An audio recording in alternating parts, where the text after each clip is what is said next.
Human beings are very wrongdoing and they're extremely ungrateful. And what is one of the ways in which we're extremely ungrateful? We always have reason to complain. Always.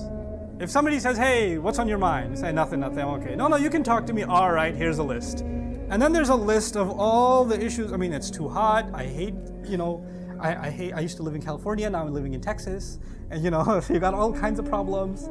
Or money issues, health issues, family issues, personal issues, all career issues, education issues, self-worth issues, self-esteem issues, all kinds of issues. And we're drowning in those issues.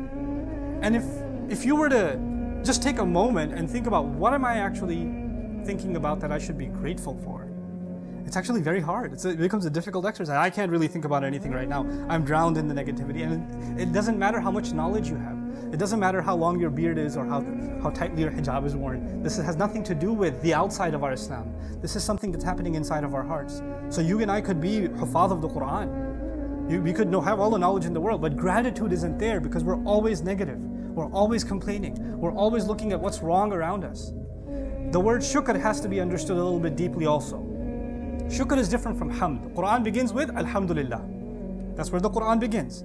Now the words Alhamdulillah, the word hamd is actually a combination of two things, and I'd like you to remember that. I know I say a lot of things in a khutbah, but a few things I'd like you to keep with you even after you leave. So here's one of those things. Hamd is two things. It's praise and gratitude. It's praise and gratitude combined together. Now what does that mean? When you see a nice car drive by, you praise it. Oh, nice car. You didn't thank the car. You weren't grateful to the car, you just praised it. So that's praise. But when someone gives you the nice car, then you're very grateful and you say thank you. That's gratitude. Sometimes you can have praise without gratitude. It's possible. And sometimes you can even have gratitude without praise. That happens too. I mean, Ibrahim alayhi salam is really grateful to his father. He raised him. But he's not going to praise his father because his father builds idols.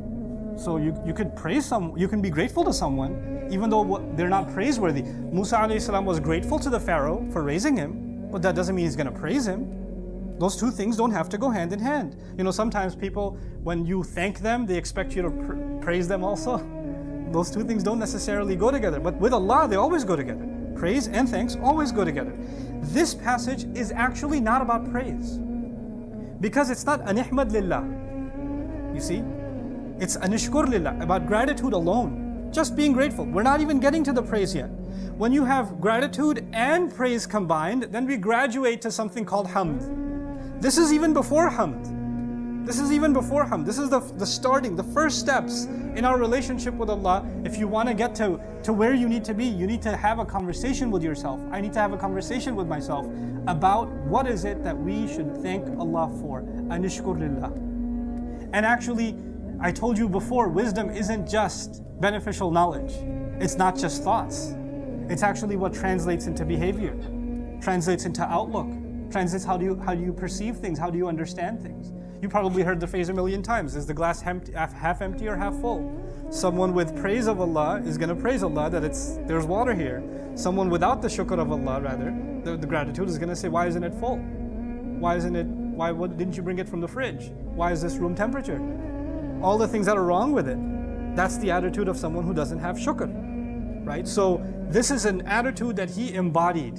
And then Allah says, profound wisdom from Allah, وَمَنْ يَشْكُرْ فَإِنَّمَا يَشْكُرُ لِنَفْسِهِ. Because this is Allah's way of telling us that what He's teaching us right now isn't just about Luqman. He says, and whoever is grateful, meaning not just Luqman, whoever learns from this and becomes grateful, then he's only doing so for his own self. فَإِنَّمَا يَشْكُرُ لِنَفْسِهِ.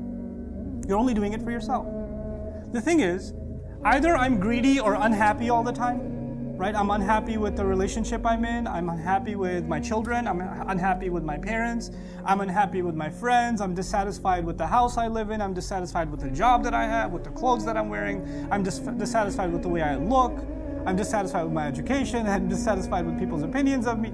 I'm constantly dissatisfied, right? If this is who I am, if that's the case, then you know what? And you think I want more of this and more of this and more of this, then actually the ayah is teaching us you're only harming yourself. You're actually hurting yourself. You're drowning yourself in negativity, and it's paralyzing. It becomes paralyzing for you.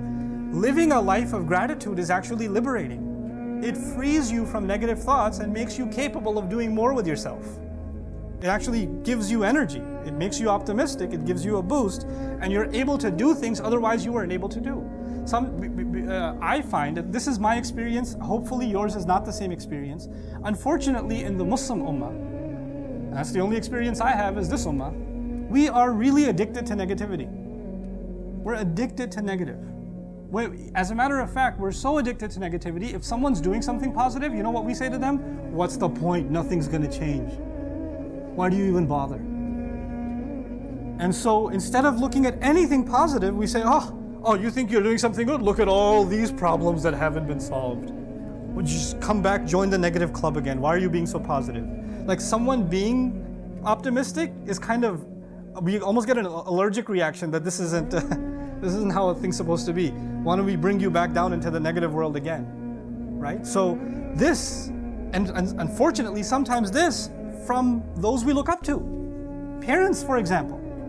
Luqman is going to be described as a father. When a father is constantly negative, when a mother is constantly negative, what do you think is how are you raising your kids with shukr? If they always see you complaining, if they always see you upset, if they never see you appreciate, not them, not anything else, there's never a happy look on your face. And a lot of people that come up to me and speak with me, a lot of them don't identify themselves as religious Muslims, right? Sometimes people come and meet me and say, I've seen some of your videos and stuff, but I don't really go to a mosque, or I don't, But I said, so tell me about this. Why don't you identify yourself with a religious community? Why do you feel uncomfortable with, people that you think are religious? You know what they tell me? They're always upset. They look angry all the time. They're just really angry. How is it that the people that have divine wisdom, which is supposed to translate the wisdom equals gratitude in this ayah? Hikmah, the summary of hikmah, the khulasa of hikmah, the lub of hikmah is what? Is shukr. How is it that someone who's closer and closer and closer to Allah learns more and more and more about Allah's deen is more miserable? As a matter of fact, the more grateful you are, the more positive you are all the time. You just have a positive outlook on everything. And even if you are down, of course it happens, there are moments that we're down, we tell ourselves, what am I going to be grateful for now? And you pick yourself up again. I'm reminded of, Musa alayhi salam. I'm always reminded of Musa alayhi salam, but still, I'm reminded of Musa alayhi salam. He crosses the water, he's with the Israelites, they left their home, they're homeless. There are hundreds and thousands of them. They're homeless in the desert. They have no roof over their heads. There are men, women, children suffering, crying. Can you imagine the state? Like right now, we're 20 minutes outside in the 100-degree weather in Texas, and we're like, I gotta get inside. These people are living in the desert, outside of Egypt. This is insane. And he's gonna give them a khutbah. He's gonna calm them down. And what does he say to them? He basically says, the khutbah is, لَإِن شَكَرْتُمْ لَأَزِيدَنَّكُمْ. If you're grateful, I'll give you more. I thought he was gonna give them a khutbah about patience. No, he gave them a khutbah about gratitude. And they're like, what am I supposed to be grateful for? Look at the weather, man. Look at how bad the temperature is, my kids. I'm starving, we don't have any other clothes on our backs. Where are we gonna get food from in the desert? Grateful? Grateful for what? And if you stop for a moment, grateful for the fact that you weren't just killed, or you didn't just drown, or you're no longer slaves. You're no longer humiliated. Your babies aren't being slaughtered anymore. Your women aren't being allowed to live in degradation. The men of this community don't have to watch their women being humiliated in public. They don't have to do that anymore. You're not grateful? You're complaining? There is always something to be grateful for. There's always something Allah takes you out of, pulls you out of. There's always something that could have been far worse. And so this wisdom is very hard to live by, and if someone does, then the only beneficiary is themselves. وَمَنْ يَشْكُرْ فَإِنَّمَا يَشْكُرُ لِنَفْسِهِ. And this is a profound wisdom from Allah. If you and I can become grateful, then you know what happens? لَأَزِيدَنَّكُمْ. Allah's promise, I'll give you more and more and more and more and more. Allah will increase and give you more of all the good in life. Guidance, health, provision. Everything will start falling into place if you can develop and I can develop gratitude.